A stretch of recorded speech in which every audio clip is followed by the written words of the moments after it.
I was the money before you knew how to tie a tie. Her voice sliced through the courtroom's heavy silence, a blade of truth halting every smirk and whisper. The black woman, a titan of finance cloaked in quiet elegance, stood unyielding as the CEO husband she once loved scoffed at the divorce papers. She'd endured years of condescension, his mother's veiled insults calling her lucky, colleagues dismissing her as a token, and whispers questioning her place in elite circles. Yet beneath her modest facade, she commanded billions, a secret poised to unravel his arrogance. The judge's gavel loomed, hinting at a reckoning. Will her worth shatter his world? Stick around to find out. Don't forget to subscribe to our latest stories and share where you're tuning in from, Chicago, New York, or beyond. Comment below and let's uncover how this queen reclaims her crown. The courtroom in Chicago hummed with a sterile tension, its fluorescent lights casting a pale glow across polished wood and beige walls. Rows of spectators sat rigid, their whispers barely audible over the faint creak of chairs. At the center, Miles Schaefer, a CEO whose name adorned skyscrapers, leaned back with a smirk, pen gliding across divorce papers as if signing a routine contract. His tailored suit gleamed, a testament to his wealth, but his eyes held a glint of triumph, certain that Chandra Bordeaux, his soon-to-be ex-wife, would walk away with nothing but scraps. Across the room, Chandra stood, her posture unwavering, her dark eyes locked on the judge's bench. She was a vision in a simple black blazer, her braided crown gleaming under the lights, radiating a quiet power that seemed to elude everyone but her lawyer. Then she spoke, her voice steady and sharp, cutting through the room like a winter wind. I was the money before you learned how to tie a tie. The words landed like a gavel, heavy and final, silencing the murmurs. Miles froze, his pen hovering midair, the smirk slipping from his lips. His mother, Victoria Schaefer, seated behind him in a cream suit, clutched her pearls, her face paling as if the air had been sucked from her lungs. The court clerk's pen paused, the judge adjusted his glasses, and even the seasoned reporters in the back row leaned forward, sensing a shift. Chandra's words weren't loud, but they carried a weight that reshaped the room. This was no outburst. It was a declaration, a truth laid bare that no one had seen coming. Miles turned to her, his brow furrowing as if she'd spoken in a foreign tongue. This was the woman he'd once called soft, the one he thought he'd molded to fit his world. Now she stood as an enigma, her presence commanding attention without effort. Victoria's lips tightened, her eyes narrowing as she whispered to Miles's lawyer, Robert, a wiry man in a pinstripe suit whose confidence seemed to waver. She's bluffing, Victoria hissed, her voice low but laced with disdain. She's just a lucky girl who climbed too high. The words dripped with a subtle venom, a belief that Chandra, a black woman, could only have risen through fortune or charity, not merit. Robert nodded, but his fingers fidgeted with his briefcase, betraying his unease. He'd prepared for a straightforward case, expecting Chandra to accept a modest settlement and fade into obscurity. But the air in the room told a different story. Chandra's lawyer, Erica, a sharp-witted woman with a no-nonsense demeanor, leaned back in her chair, a faint smile playing on her lips. She knew what was coming, and she savored the anticipation. The judge, an older man with a weathered face and a reputation for impartiality, cleared his throat. His gaze lingered on Chandra, a flicker of curiosity, or perhaps skepticism, crossing his features. It was a look she'd seen before, one that questioned her place in a room of power, that assumed she was out of her depth. She didn't flinch. She'd spent years navigating spaces where her presence was scrutinized, where her success was met with raised eyebrows and veiled doubts. The judge's expression was just another echo of the world she'd mastered, a world that underestimated her at every turn. Counselor, he said, nodding to Erica, please proceed with the disclosure of assets. Erica rose, her movements deliberate, her folder thick with documents that held the weight of empires. She adjusted her glasses, her voice calm but laced with an edge of authority. Your Honor, my client, Ms. Chandra Bordeaux, has prepared a comprehensive accounting of her financial holdings, which we believe will clarify the proceedings. The room held its breath. Miles's smirk returned, though it was thinner now, less certain. He leaned toward Robert, muttering, "She's got nothing. This is a stunt." Robert nodded, but his eyes darted to Chandra, who sat with her hands folded, her face unreadable. Victoria's gaze was sharper, her lips pursed as if bracing for a blow she couldn't yet name. Chandra's mind, however, was elsewhere. Beneath her composed exterior, a quiet storm churned. She thought of the years spent in Miles's shadow, the nights she'd swallowed her pride to keep peace, the moments she'd let his family's slight slide. Victoria had never missed a chance to remind her of her place. At dinners, she'd compliment Chandra's simple dresses with a smile that cut, or ask about her roots in a tone that implied they were humble at best, unworthy at worst. "You're so resilient," Victoria had once said, her voice dripping with condescension, as if Chandra's survival in their world was a miracle rather than a testament to her strength. Miles, too, had played his part, dismissing her ideas in boardroom discussions, joking to friends that she was his lucky charm rather than his equal. The sting of those moments fueled her now, but she didn't let it show. This wasn't about revenge, it was about honor, for herself and for her son, Benjamin. Benjamin, BJ, was her anchor. She pictured his small face, his curious eyes as he colored train tracks across their living room floor. Every decision she made was for him, to build a legacy that no one could diminish. She'd shielded him from the worst of Miles's world, from the whispers that questioned her worth, from the assumptions that her success was borrowed. In this courtroom, she wasn't just fighting for herself, she was rewriting the narrative for BJ, ensuring he'd grow up knowing his mother was a force, not a footnote. The judge's voice broke her thoughts. "Ms. Bordeaux, do you have anything to add before we proceed?" Chandra met his gaze, her voice steady. "Only that the truth speaks for itself, Your Honor." The words were simple, but they carried a promise. Miles chuckled under his breath, a sound that grated against the silence. He leaned back, crossing his arms, still convinced he held the upper hand. Victoria's eyes flicked to him, her expression a mix of pride and certainty, as if this divorce was merely a formality to correct a youthful mistake. She'd always seen Chandra as a phase, a woman who'd stumbled into their world and would soon be ushered out. But Chandra knew better. She'd built her empire in the shadows, not because she was hiding, but because she didn't need the spotlight to wield power.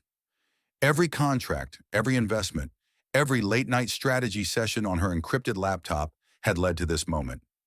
She'd let Miles believe he was the Titan, let Victoria think she was the gatekeeper of their family's legacy. Now, as Erica prepared to unveil the truth, Chandra felt no need to gloat. The numbers would do the talking. Erica cleared her throat, her voice rising just enough to command attention. "Your Honor, we will begin with Ms. Bordeaux's primary holdings." She paused, letting the moment hang. Miles shifted in his seat, his confidence fraying at the edges. Victoria's fingers tightened on her pearls. The clerk's pen hovered, ready to record a revelation that would echo far beyond these walls. Chandra's eyes remained on the judge, unflinching, as the room braced for a truth that would rewrite everything. The air was thick with anticipation, the kind that precedes a storm. No one moved, no one spoke, but every eye was on Chandra. She was no longer the quiet wife, the overlooked partner, the woman they'd underestimated. She was the architect of her own story, and this courtroom was about to learn her name. The Field Museum's grand hall glowed under crystal chandeliers, a sea of Chicago's elite swirling through the charity gala. Chandra Bordeaux glided through the crowd, her emerald gown catching the light, understated yet striking. She moved with purpose, her braided crown a quiet rebellion against the room's expectation of conformity. To the guests, she was merely Mrs. Schaefer, the CEO's wife, a label that erased her own name. Whispers followed her, polite but probing, laced with assumptions about her place in this world of wealth. A silver-haired woman in a sequined dress leaned toward her companion, murmuring, "She's his wife, isn't she? Charming, but where did she come from?" The question wasn't curiosity, it was a judgment, a subtle nudge that Chandra didn't belong. She caught the words but let them slide, her smile unwavering as she sipped her sparkling water. scanning the room for something real. Years ago, this was where it began. Chandra, then a woman carving her own path, had attended the gala alone, her presence unassuming. She donated millions through an anonymous foundation, a fact known only to the event's organizer, Henry, a grizzled philanthropist with a knack for discretion. Tonight, history echoed. As Chandra stood near a display of ancient artifacts, Henry took the stage, his voice booming through the microphone. Our largest donor tonight, he said, pausing for effect, prefers anonymity, but their generosity has kept this museum thriving. Eyes darted, searching for the benefactor. Henry's gaze flickered to Chandra, a brief nod betraying her secret. A ripple of surprise passed through the crowd. A man in a tuxedo whispered to his wife, "Her? Really?" The disbelief stung, rooted in the assumption that a black woman couldn't wield such influence. Chandra met their stares, her expression serene but unyielding, a silent challenge to their doubts. That night years ago, Miles Schaefer had noticed her. He was younger then, his charm less polished but magnetic, his ambition already outpacing his humility. He'd approached her by the same artifact display, a glass of bourbon in hand, his smile disarming. "You look like you're hiding a secret," he'd said, leaning closer. Chandra had tilted her head, her voice cool but playful. "Maybe I am, but you'll have to earn it." Their banter sparked. Books, jazz, the best dive bars in Bronzeville. Miles was different then, less consumed by the corporate throne he'd later claim. Chandra saw potential, a man who might match her fire. She let herself believe in him, let herself fall, hoping for a partner who'd see her beyond the surface. But love, like glass, could fracture under pressure. As their marriage unfolded, Miles changed. His world revolved around boardrooms and power plays, his name a currency he spent freely. Chandra, meanwhile, became a shadow in his narrative. At dinners with his colleagues, he'd introduce her as "my wife," never her name, never her achievements. Once at a corporate gala, a board member asked Chandra if she worked for a charity, assuming her role was decorative. Miles laughed it off, saying, "She keeps me grounded," a backhanded compliment that diminished her to a prop. The room chuckled, but Chandra's jaw tightened, her smile a mask. She'd learned to navigate these slights, but each one carved a deeper wound. Miles's betrayal wasn't just the affair with Claire, a young marketing executive who flaunted her proximity to power. It was his refusal to see Chandra's depth. Claire, with her polished blonde hair and calculated charm, was a symptom, not the disease. Chandra had overheard Miles once, laughing with Claire at a rooftop bar, saying, "My wife's lucky to have me. She'd be nothing without this life." The words burned, not because they were true, but because they revealed how little he knew her. Chandra wasn't lucky. She was deliberate, a woman who'd built an empire while he basked in his own spotlight.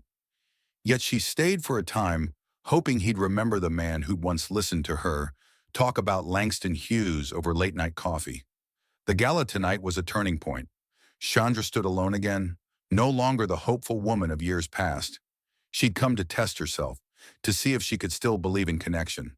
But the room's undercurrent of judgment reminded her why she'd guarded her heart. A woman approached, her smile too bright, her tone patronizing. "You must be so proud to support Miles's success," she said, assuming Chandra's role was secondary. The assumption wasn't new.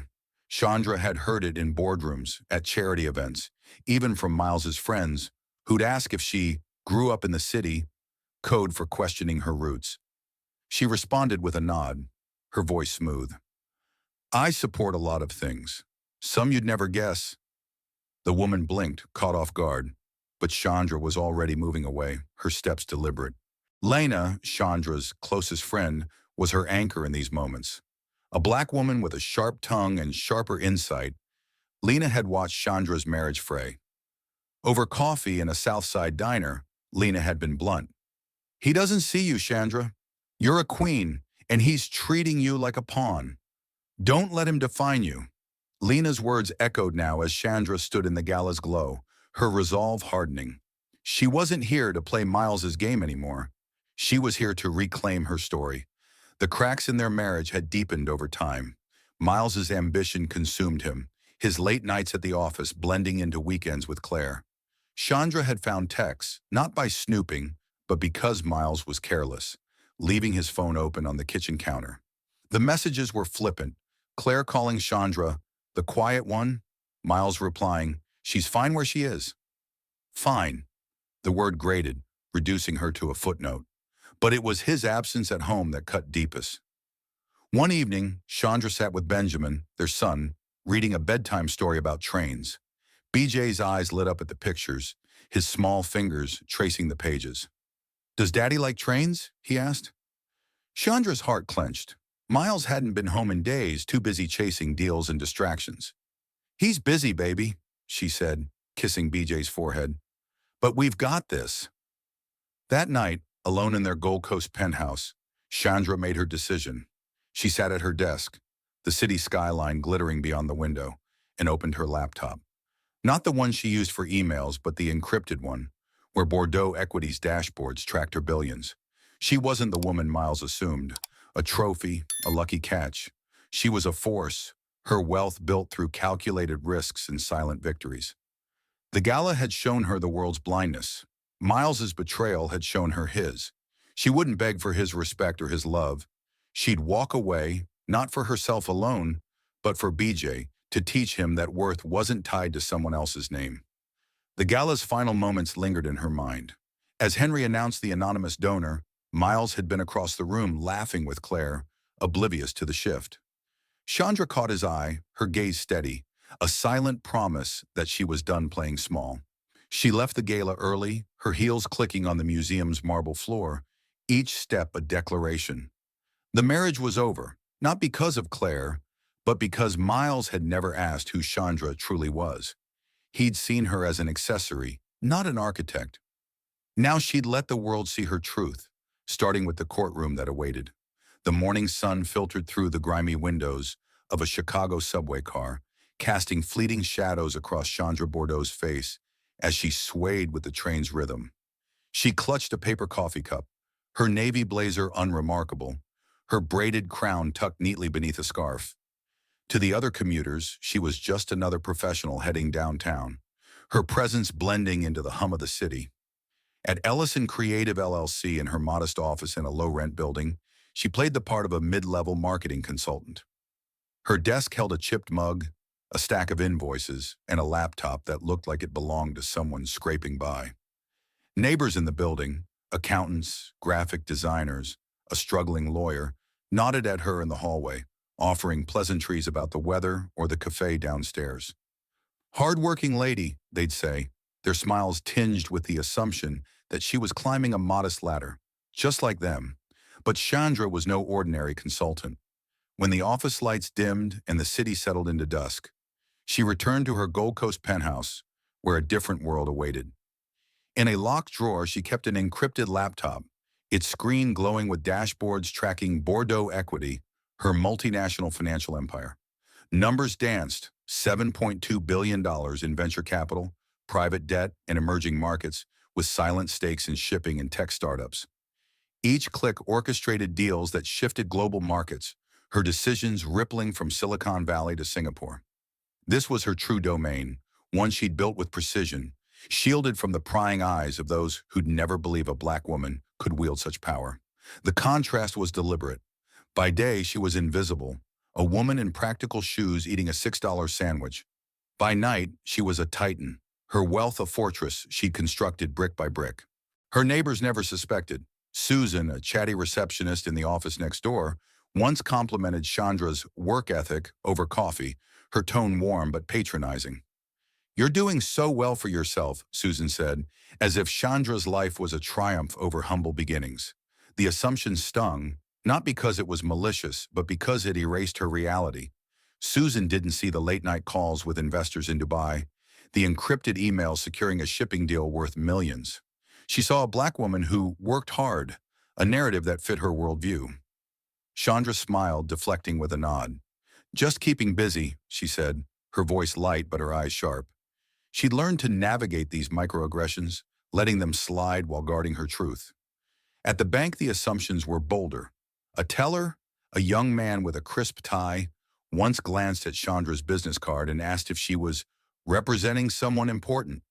The question wasn't innocent. It carried the weight of doubt, as if she couldn't be the one in charge. "I am someone important," she replied, her tone even but firm.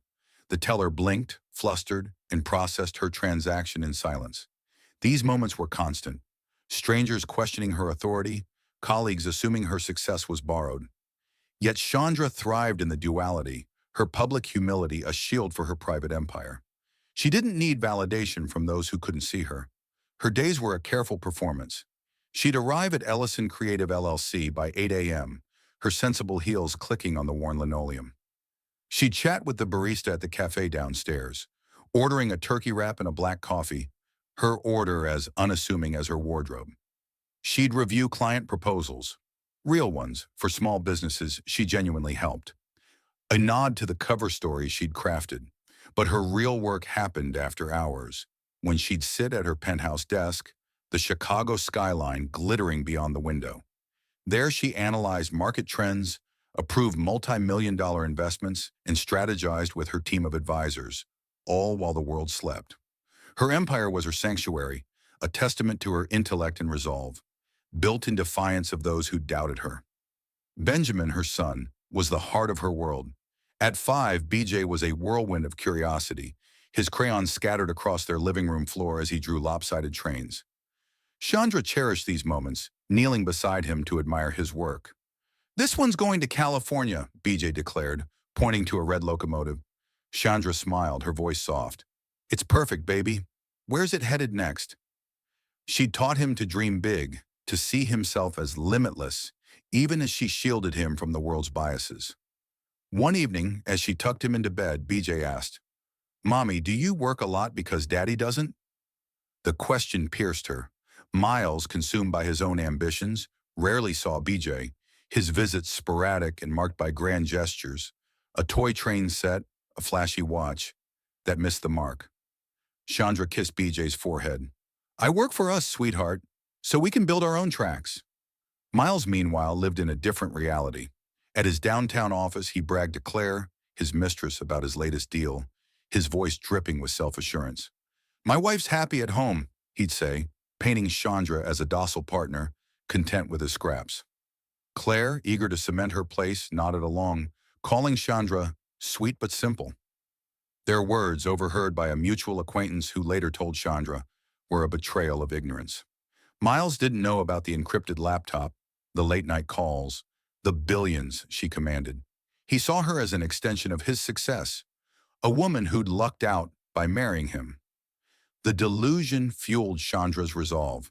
She wasn't his accessory, she was his equal, and soon the world would know.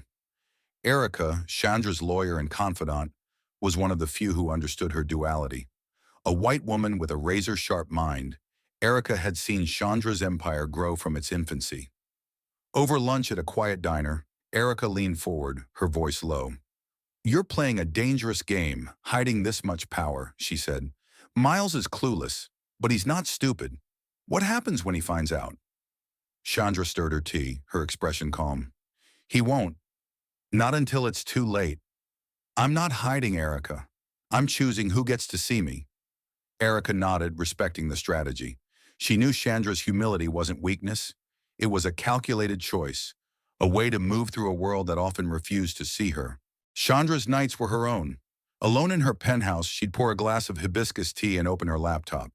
The city's lights a backdrop to her work. She'd review reports from Bordeaux Equity, her fingers flying across the keyboard as she approved a $200 million investment in a tech startup. Her team, a global network of advisors, respected her for her vision, never questioning her authority. They didn't see her race or her gender. They saw her results. It was a stark contrast to the daytime world, where a client once asked if she was filling in for the real consultant. Chandra had smiled, handing him a flawless marketing plan. "I am the real consultant," she said, her tone leaving no room for doubt. Her life was a balancing act, but it was hers.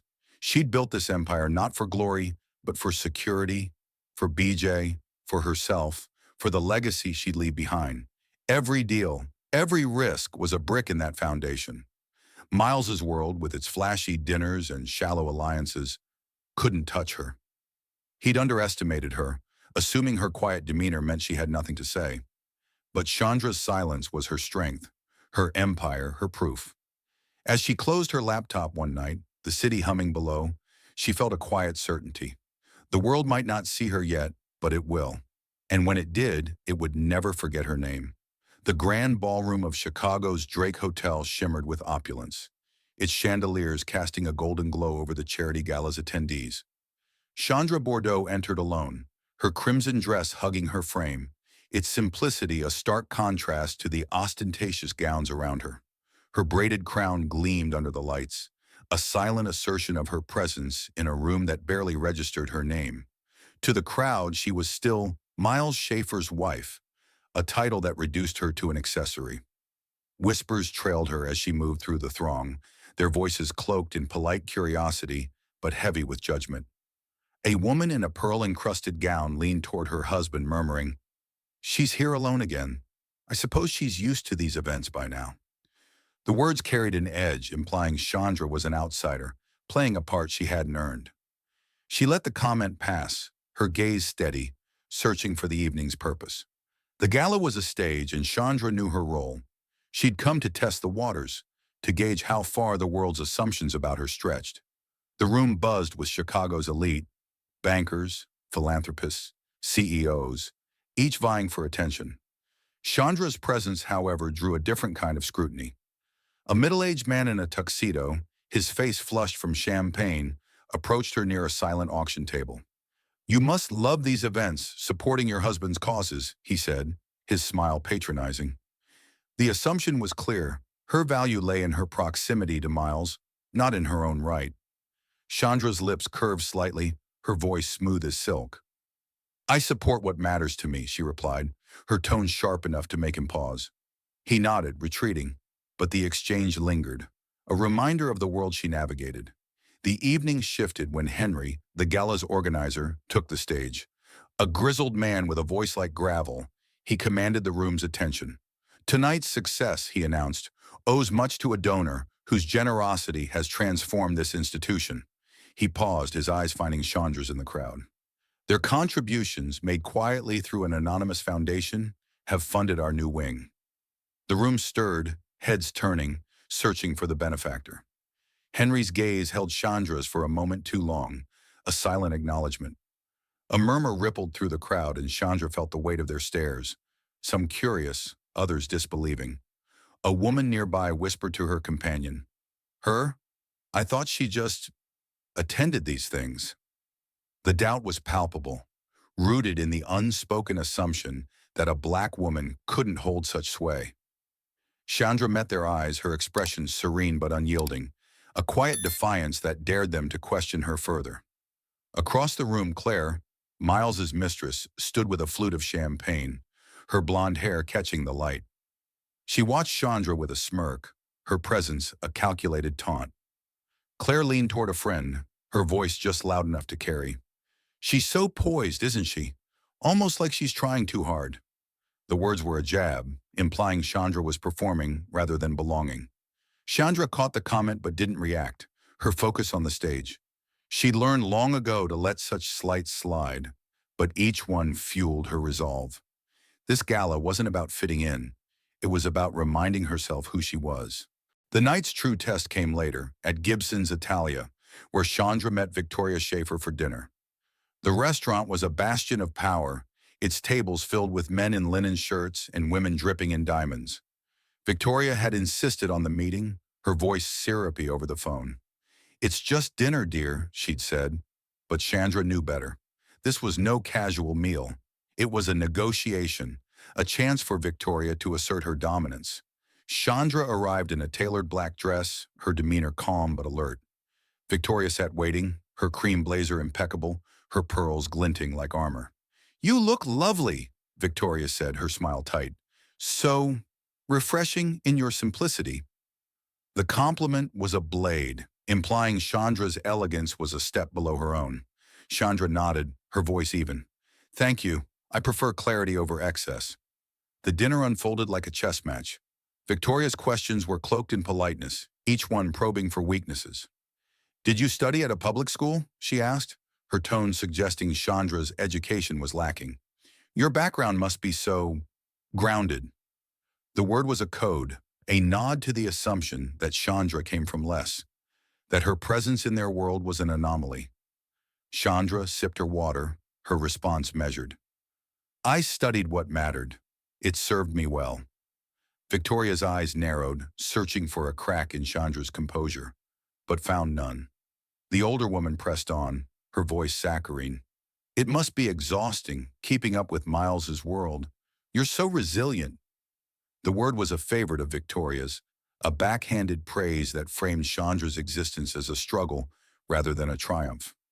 Chandra's mind drifted to Benjamin, her son, who was at home with a babysitter, likely coloring train tracks across their living room floor. Every slight from Victoria, every veiled insult, was a reminder of why she fought, not just for herself, but for BJ, to ensure he'd never feel diminished by people like her. She thought of the bedtime stories she read him, the way his eyes lit up at tales of adventure. Those moments grounded her, giving her the strength to sit across from Victoria without flinching. I manage, Chandra said, her voice cool. I've always found a way. Victoria shifted tactics, her tone softening but no less calculated. Miles speaks so highly of you, she said, though Chandra knew it was a lie. He's lucky to have someone so supportive.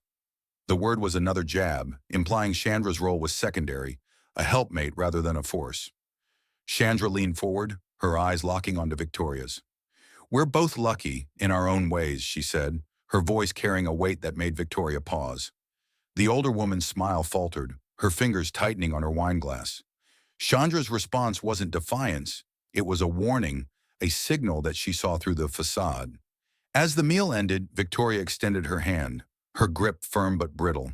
Chandra met it with equal strength, her handshake a silent declaration. The air between them crackled, unspoken truths hanging heavy. Victoria's eyes searched Chandra's, looking for weakness, but finding only resolve. It's been enlightening, Victoria said, her voice clipped. Chandra nodded, her smile faint but sharp. Likewise. Neither spoke the truth aloud.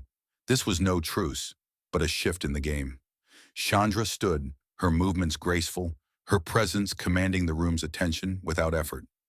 She left the restaurant, the city's lights reflecting off the river outside, her resolve stronger than ever.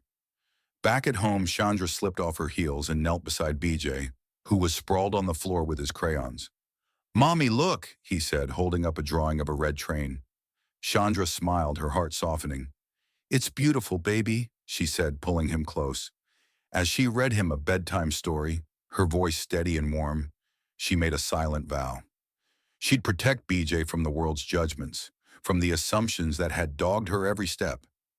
This dinner, this gala, had clarified her path. She wasn't here to prove herself to Victoria or the gala's elite. She was here to claim her truth for herself and her son, and no one would diminish her again. The Chicago courtroom was a crucible, its beige walls and fluorescent hum amplifying the tension that crackled like static. Chandra Bordeaux sat at the plaintiff's table, her posture regal, her dark eyes fixed on the judge's bench.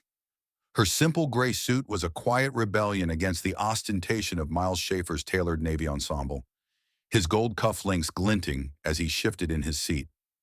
Behind him, Victoria Schaefer clutched her pearls, her face a mask of poised certainty, convinced this divorce would restore her family's narrative. The gallery buzzed with reporters, their notebooks poised, sensing a story that would dominate headlines. The judge, a stern man with silver hair, adjusted his glasses and nodded to Erica, Chandra's lawyer. Counselor, proceed with the asset disclosure, he said, his voice cutting through the room's murmur.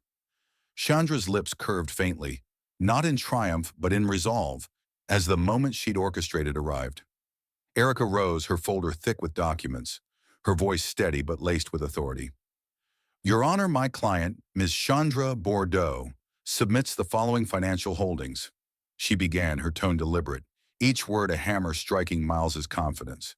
Full ownership of Bordeaux Equity, a multinational firm with holdings in venture capital, private debt, and emerging markets, valued at $7.2 billion. A gasp rippled through the courtroom. Miles's pen froze mid-air, his smirk vanishing. Victoria's hand tightened on her pearls, her composure cracking. Erica continued, unyielding. 72% ownership of West Point Shipping, valued at $1.6 billion. Majority silent shareholder in 3 Silicon Valley unicorn startups, 2 valued at over $800 million each. Each figure was a blade, slicing through the assumptions that had defined Chandra as a mere accessory. The room's air grew heavy, the weight of her empire undeniable. Miles's face drained of color, his eyes darting to Robert, his lawyer, who fumbled with his notes, his earlier swagger gone. Victoria leaned forward, whispering sharply, "She must have hidden it. There's no way she earned that." The words, meant to be private, were carried to the nearby clerk, who raised an eyebrow. The accusation was steeped in disbelief, a refusal to accept that a black woman could amass such wealth legitimately. Chandra didn't flinch, her gaze steady on the judge, who leaned forward, his curiosity piqued. "This is substantial," he said, his tone neutral but his eyes sharp. "Mr. Schaefer, do you wish to respond?" Miles stood, his voice unsteady. "Your Honor, I wasn't aware of the full extent of my wife's holdings." The admission was a crack in his facade, and the judge's dry response, "That appears evident," drew a murmur from the gallery. The revelation wasn't just about money, it was a dismantling of a narrative. Victoria had spent years framing Chandra as a fortunate outsider, a woman who'd stumbled into their world. At dinners, she'd boasted to friends that her son had elevated Chandra, implying her success was borrowed. Now the courtroom saw the truth. Chandra was no footnote. She was the architect of an empire that dwarfed Miles's own. Reporters scribbled furiously, one whispering to another, "They thought she was just his wife?" The question carried a familiar sting, echoing the assumption that Chandra's achievements couldn't be her own.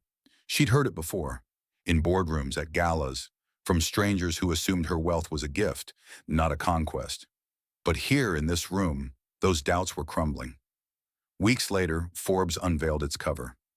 Chandra, her face bare of makeup, her braided crown a symbol of unapologetic strength, her eyes piercing the lens. The headline read, "The Billionaire Nobody Saw." The article detailed her rise, her silent stakes in global markets, her calculated anonymity. But it also noted the whispers that had followed her.